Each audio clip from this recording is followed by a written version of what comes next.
Shalom saudaraku yang Tuhan kasih.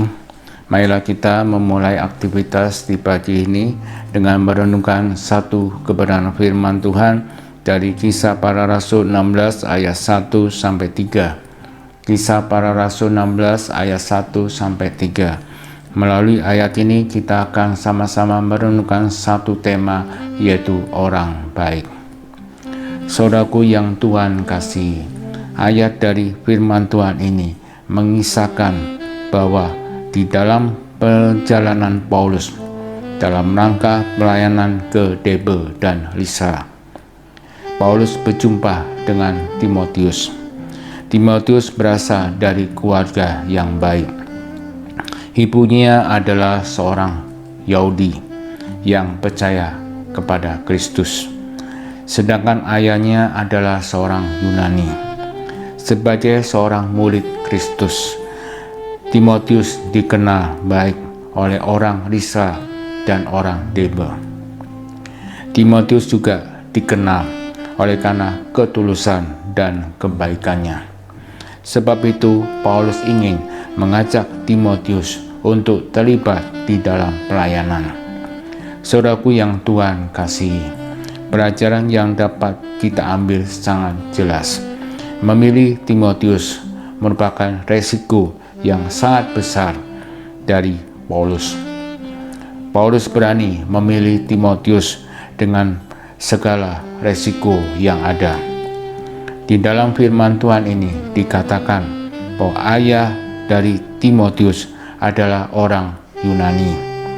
Sebab antara orang Yahudi dan orang Yunani secara politis maupun keagamaan tidak pernah akur dan selalu bermusuhan. Bagaimana mungkin Timotius akan diterima oleh jemaat Yahudi yang secara fanatik menganut hukum Taurat? Disinilah kita melihat kebijaksanaan dari seorang pelayan. Kebijaksanaan dari Paulus. Paulus melakukan beberapa tahapan sebelum Timotius bertugas, yaitu dengan cara bersunat terhadap Timotius. Di sini Paulus melakukan apa yang diperlukan bagi Timotius supaya tidak menjadi batu sandungan.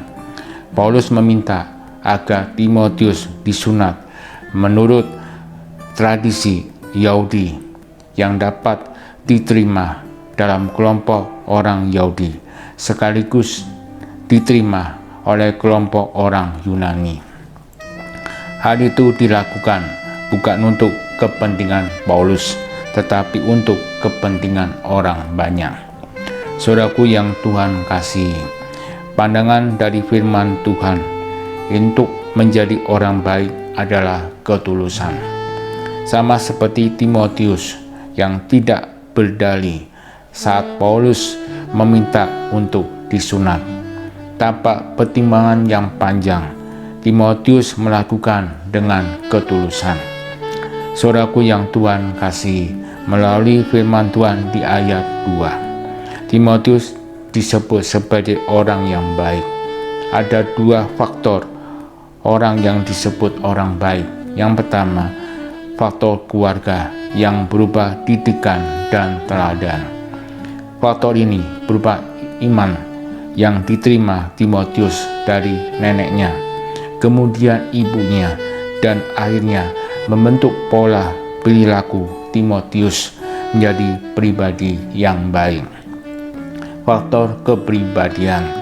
Faktor ini sejak kecil Timotius sudah belajar untuk mengenal kitab suci dan berusaha mengenal Allah lewat firman Tuhan, dan setiap hari ia membacanya. Saudaraku yang Tuhan kasih, tujuan dari renungan pada hari ini ada beberapa hal yang penting untuk kita terapkan. Yang pertama, kita harus rela untuk mengalah demi kepentingan orang banyak. Yang kedua, kita harus dikenal baik oleh siapapun, dimanapun kita berada. Yang ketiga, kita harus punya sifat mau bekerja sama. Saudaraku yang Tuhan kasih, lalu apa yang harus kita lakukan? Dengan berbeda sifat, kita dapat saling mendoakan sehingga tercipta hubungan yang baik dengan orang lain. Kiranya Tuhan Yesus memberkati kita. Amin.